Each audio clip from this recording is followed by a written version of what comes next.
मुझे इस बात की खुशी है कि आप लोग अपने स्वास्थ्य के लिए सजग हैं और समाज को भी सजग बना रहे हैं। मैं पिछले कई वर्षों से प्रैक्टिस कर रहा हूँ, जिसमें नई दिल्ली का एम्स इंस्टीट्यूट भी है, वहाँ भी मैंने काम किया है। मेरे मरीजों के बहुत तरीके के सवाल होते हैं, सेकंड ओपिनियन होते हैं, तो इन्हीं सारी जानकारियों को जोड़कर मैंने ये वीडियो सीरीज़ बनाया है।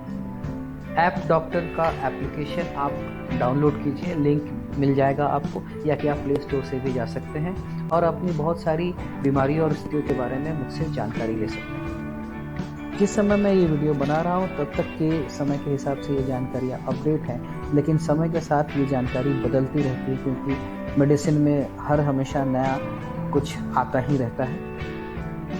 कोरोना वायरस को कारगर रूप से हम लोग इससे बच पाएँ, इसके लिए हमने वैक्सीन बनाने का काम शुरू किया हुआ है।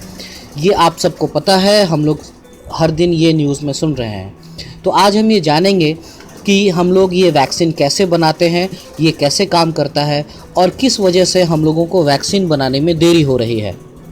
वैक्सीन बनाने के लिए हमने शरीर का जो प्रतिरोध क्षमता होती है वो कैसे काम करता है, उसी के आधार पे हम लोग वैक्सीन बनाते हैं। तो जब भी कोई बैक्टीरिया हो, वायरस हो, फंगस हो, किसी भी तरीके का इन्फेक्शन हमारे शरीर में आता है, तो हमारे शरीर में कुछ खून में ऐसे सैनिक होते हैं जो कि उनसे पहले तो लड़ाई करते हैं, लेकिन ये सैनिक उतने कारगर नहीं होते हैं और शरीर इनके लिए ख़ास तरीके का हथियार बनाता है, जिसको कि हम लोग एंटीबॉडी कहते हैं। क्यों एंटीबॉडी होना ही ज़रूरी है? तो इसको समझने के लिए हम ऐसा समझ सकते हैं कि अगर हमारे पास बंदूक है और हम जंगल में हैं और शेर ने हमला किया तो हम बंदूक की गोली चला सकते हैं, लेकिन अगर मलेरिया वाले किसी मच्छर ने हमला किया तो हम उसके लिए बंदूक नहीं चला सकते हैं। तो यही होता है कि हर एक तरीके के परेशानी के लिए एक अलग तरीके का हथियार हमारे शरीर हमारा बनाता है। जिन लोगों की प्रतिरोध क्षमता यानी कि इम्यूनिटी अच्छी होती है, वो लोग ये हथियार जल्दी बना लेते हैं और ऐसे ही लोग कोरोना से जल्दी ठीक भी हो रहे हैं। लेकिन बहुत सारे लोग ऐसा नहीं कर पाते हैं और उनकी तकलीफ़ बढ़ जाती है, बीमारी बढ़ जाती है, और इसीलिए हमें वैक्सीन बनाने की ज़रूरत पड़ रही है। इसका एक और उदाहरण हम लोग देख सकते हैं कि जिन लोगों को बचपन में एक बार चिकन पॉक्स हो जाता है, उनको जीवन में दोबारा चिकन पॉक्स नहीं होता है, क्योंकि एक बार जब चिकन पॉक्स होता है, बीमारी बढ़ती है, तकलीफ़ होती है, लेकिन शरीर उस बीमारी के खिलाफ में एंटीबॉडी बना लेता है और इस तरीके से उसको जीवन में दोबारा चिकन पॉक्स नहीं होता है। लेकिन जिनकी प्रतिरोध क्षमता अच्छी नहीं होती है, वो ऐसी बीमारियों से मर भी जाया करते थे, और इसी के लिए हमने वैक्सीन बनाया।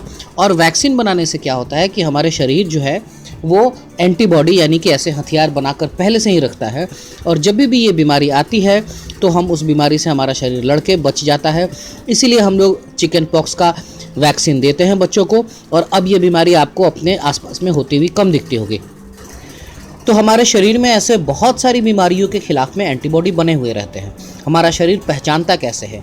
अब मान लीजिए आपके घर में कोई एक ऐसा व्यक्ति आए जो कि चोर हो, और आपने उसको पहले देख रखा है, तो आप उसके चेहरे को देखेंगे और उसको चेहरे को उसके देखते ही आप ये पहचान जाएंगे कि नहीं, ये व्यक्ति हमारे लिए सुरक्षित नहीं है, और आप अपने दरवाजे बंद कर लेंगे, आप अपनी सुरक्षा कर लेंगे। ठीक ऐसे ही जो भी वायरस और बैक्टीरिया होते हैं, उनका जो शरीर होता है वो बना रहता है बहुत सारे प्रोटीन और चर्बी से।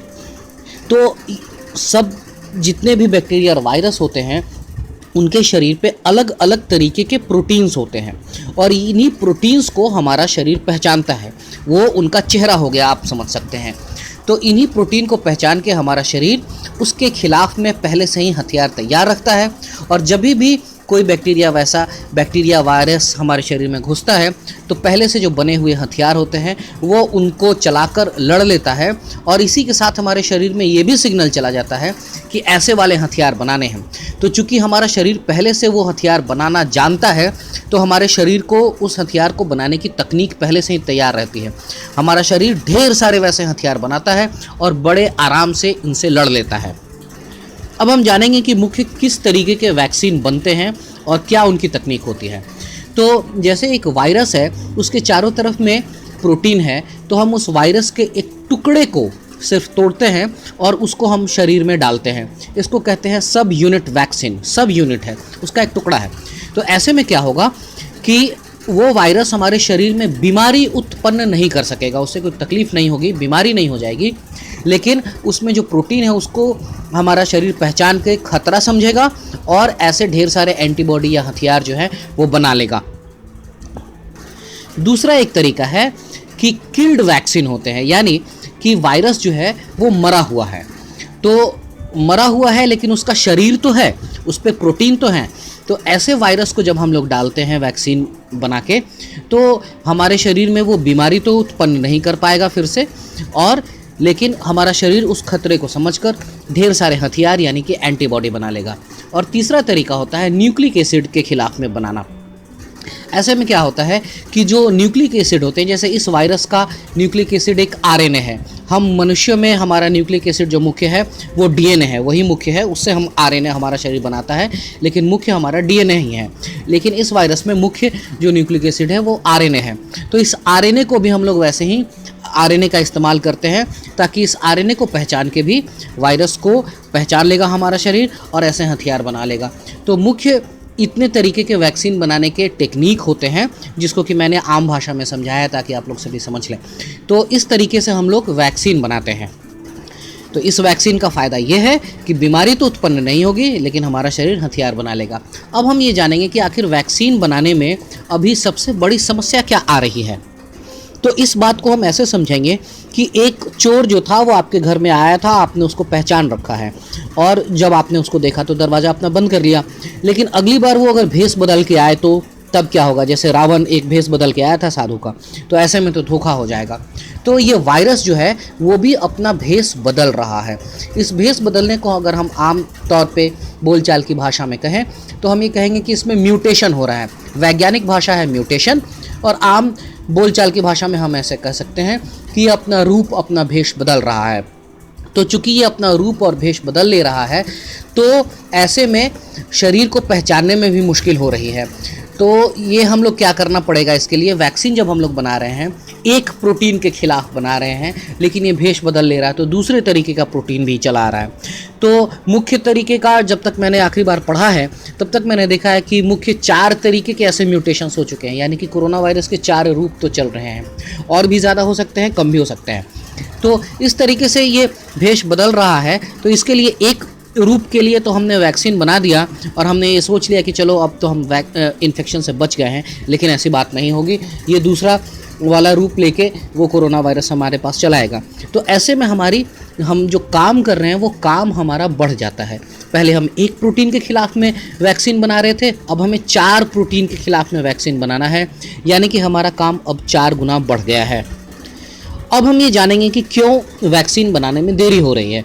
जब हमारे पास इतनी टेक्नोलॉजी है, इतनी जानकारी है, तो क्यों नहीं जल्दी से जल्दी वैक्सीन बनाकर चारों तरफ सब लोगों को दे रहे हैं। वैक्सीन बनाने में एक तो समस्या आपने जैसा कि अभी देखा कि म्यूटेशन हो रहा है, उसमें बदलाव आ रहे हैं।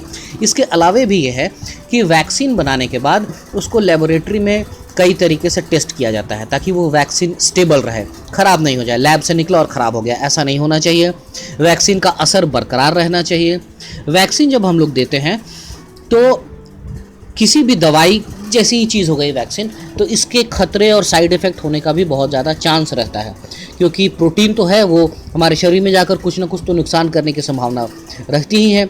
तो इसके लिए हम जानवरों पे टेस्ट करते हैं। कई बार ऐसा होता है कि हम लोग वैक्सीन्स को मल्टीपल सेल्स में ग्रो कराते हैं। एक सेल में ग्रो कराया और उसकी मारक क्षमता को, यानी कि बीमारी पैदा करने वाली क्षमता को कम किया, फिर दूसरे ग्रुप ऑफ सेल्स में डाला, तीसरे में डाला। इस तरीके से कर के हमने बहुत सारे तरीके से उसको प्यूरिफाई करना पड़ता है, ताकि वो शरीर में नुकसान नहीं पहुंचाए, सिर्फ शरीर को हथियार बनाने का संदेश ही दे। बहुत सारे ऐसे वैक्सीन हमने बनाए हुए हैं। खतरनाक से खतरनाक बीमारी जैसे रेबीज़, जो कि एक बार अगर रेबीज़ हो जाता है तो उससे बचना नामुमकिन है, ऐसी बीमारी का भी हमने वैक्सीन बना रखा है। बहुत ही खतरनाक था।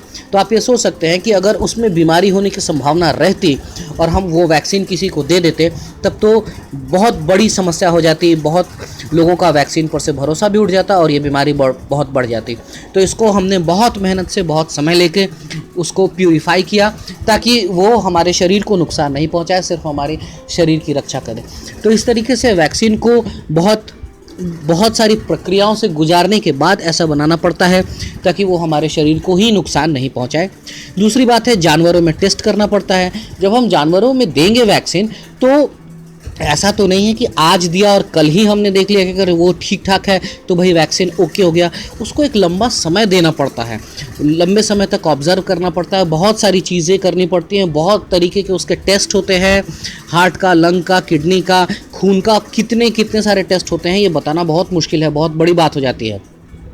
तो इतना कुछ करने के बाद जानवरों पे हम टेस्ट करते हैं, वहाँ से जब वो ओके होता है तब हम वो फिर इंसानों पे टेस्ट करते हैं, क्योंकि ये ज़रूरी नहीं है कि कोई वैक्सीन, कोई चीज़ अगर जानवरों पे काम कर रही है, उनके लिए सुरक्षित है, तो वो इंसानों के लिए भी सुरक्षित हो।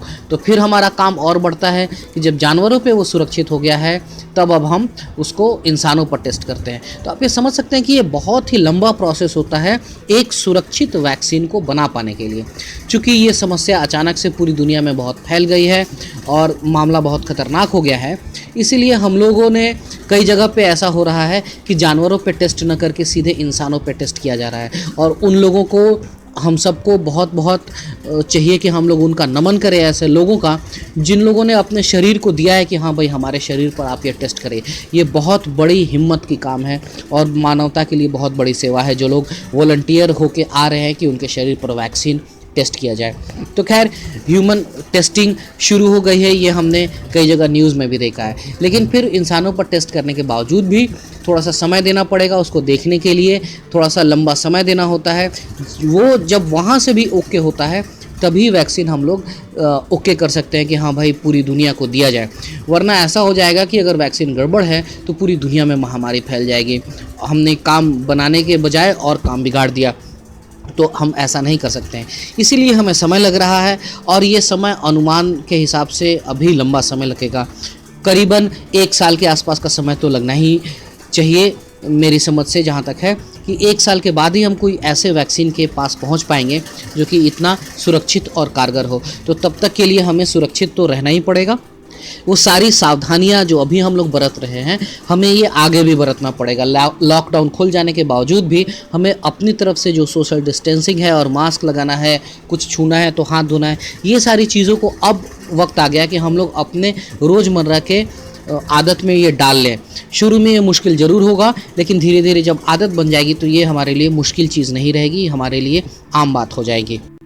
अभी ये खबर मिली है कि यूरोप में भी कोरोना वायरस के वैक्सीन का टेस्टिंग शुरू हो गया है। तो हो सकता है कि हम लोग अमूमन जो हम उम्मीद लगा रखा है 1 साल का समय, उसके पहले भी वैक्सीन हमें मिल जाए। तो खुशखबरी के लिए तैयार रहिए और डरिए नहीं।